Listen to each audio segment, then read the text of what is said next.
On October 24, 2025, in Old Ministers Hill, Kohima, 22-year-old Vihu Jono failed to reach the basketball court located just a short distance from her home.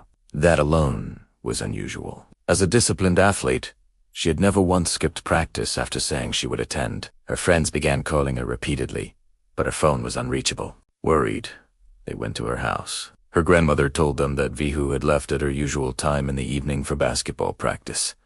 Panic set in instantly. Friends, acquaintances, and everyone she knew were contacted, but no one had seen her. No one had heard from her. There were no clues. Evening turned into night, and night turned into morning. Still, there was no sign of Vihu.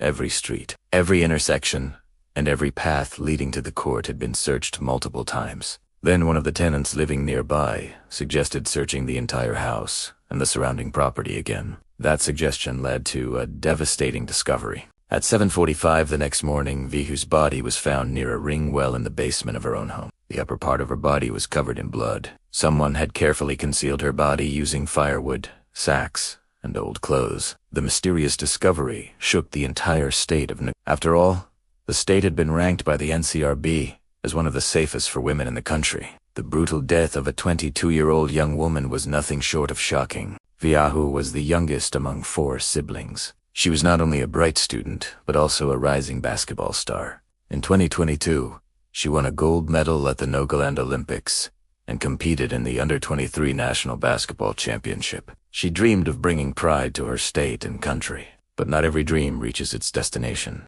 At 8:20 a.m., Kohima police arrived at the scene and began preliminary procedures. Around 2:05 p.m., a forensic science team from Dimapur reached the location. They photographed and recorded the crime scene and collected physical evidence. The body was examined on site and sent for post-mortem before being handed over to the family. A detection dog was also deployed for additional clues, and FIR was filed at the Kohima Women Police Station, and the investigation officially began. Initially, several theories circulated. Since the body was found near the ring well, some speculated it might have been an accidental fall.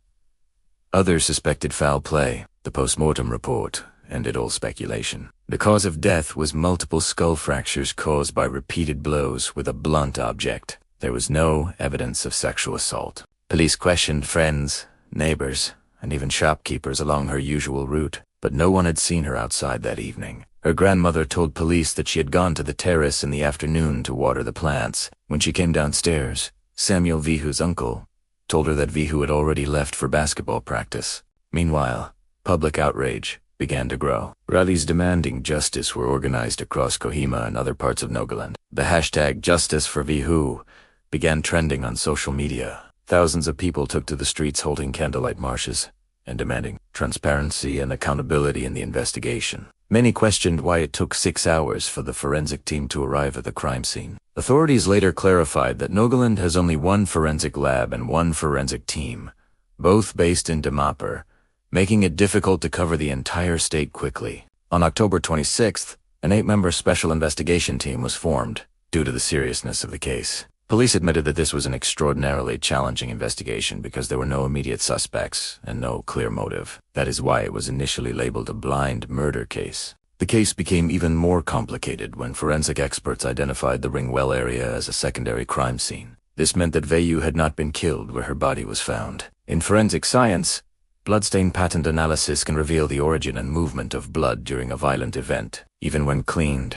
chemicals like luminol can detect hidden blood traces. Investigators discovered that the body had been dragged to the ring well. When they traced the blood patterns backward, they led into the house and eventually to the kitchen, where heavy blood pooling suggested the primary crime scene. Blood traces from the kitchen led to another room, the room of Samuel, who lived in the same house. Signs of attempted cleaning were clearly visible during forensic testing. When police interrogated Samuel as the primary suspect, inconsistencies in his statements raised further suspicion. Eventually, under questioning, he confessed. According to his confession, on the afternoon of October 24th, around 2 p.m., he asked Vihu to make tea. She was busy on her phone and ignored him. When he asked again, she allegedly responded rudely. Enraged over the minor argument, he grabbed a piece of firewood and repeatedly struck her on the head until she died. Seeing her lifeless body and the blood flowing from her head, he panicked. He tried to stop the bleeding with a sweater that was lying on an inverter box. Realizing she was dead, he decided to hide the crime. He used the same sweater to wipe the blood from the floor. He switched off her phone, broke it, and disposed of it in a municipal dumping truck. The sweater, the murder weapon, and the cloth used to clean the blood were thrown into a nearby drain. He hid Vihu's body under his bed overnight. Early the next morning, he dragged the body to the basement and concealed it near the ring well. 31-year-old Samuel Zhao was arrested for the murder.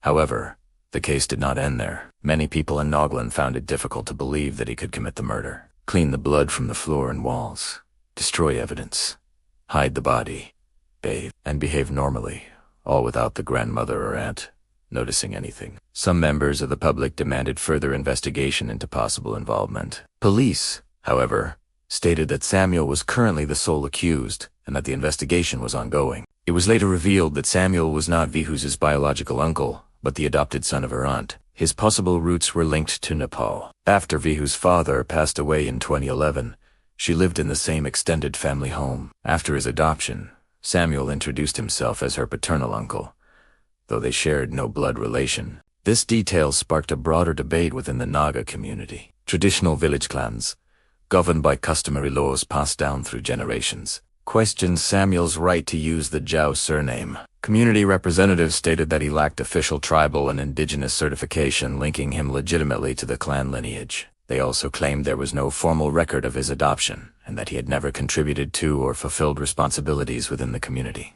Forte clan murder is an unforgivable crime. The fact that someone considered an outsider had killed a daughter of their community intensified their anger. They demanded capital punishment. Youth members vandalized Samuel's room and warned that if justice was not served, the community would take action under customary law. Initially, Vihu's aunt and grandmother were socially ostracized, though community leaders later clarified that no fixed duration of exclusion had been declared pending investigation. The case ignited a statewide debate on adoption and community responsibility. Civic associations described it as a wake-up call, warning about the consequences of adopting known indigenous individuals without proper process or understanding of social impact.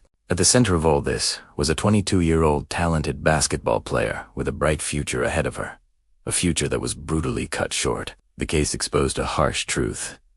A moment of uncontrolled rage can destroy not just one life, but many. In one violent moment, Vihu lost everything. And in that same moment, Samuel lost his identity, his place in the community, and his future. If you prefer listening to crime cases in audio format, you can find our podcast on Spotify through the link in the description. Thank you for your continued love and support.